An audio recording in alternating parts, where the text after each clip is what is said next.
Raging Gale by James Ryan. Read by the author. Part the 60th. The Gale faces the Pinnace. The Gale completed her turn to port to finish off the entangled sloop in Pinnace. Hope watched as the ship's guns turned battered and bloodied men into piles of meat.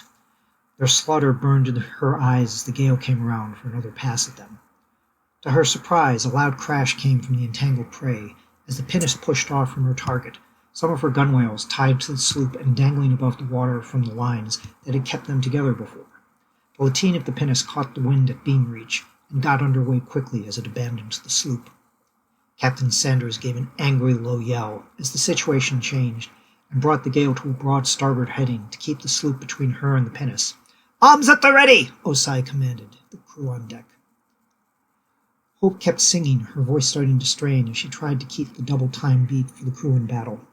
She tried to look for Charles among the men as they took position, ready to move to the gunwales or away as needed for Collins to light the guns.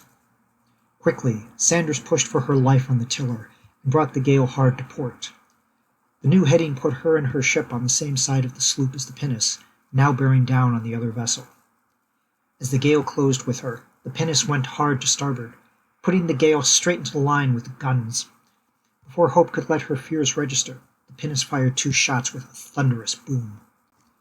The report of cannons was followed by the cracking of wood as the bowsprit flew up, ripping the jib sail from the foremast. Hope couldn't see if Kelly had jumped to safety first, or if it went into the water with the rest of the wooden canvas as it ripped from the ship. The Gale took a violent twist to starboard. As she came about, Collins gave the Gale's response.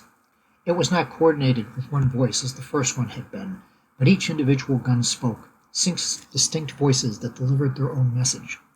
The 3 loaded with chain made short work at the Pinnace's lateen, raking it to shreds like the claws of a giant cat. The 3 with grape made the lucky ones dive for the decks. The ones without luck lost their heads and arms to the shot. Quickly going to run close hauled with the wind, Sanders leapt while the tiller was tucked under her arms against her chest to keep the Gale moving. Moments after the turn to broad port, Osai gave his command, and the complement fired on the Pinnace's deck. Anyone who had stayed down on the deck from the grape shot were now buried under those who stood for the musket and blunderbuss fire that followed.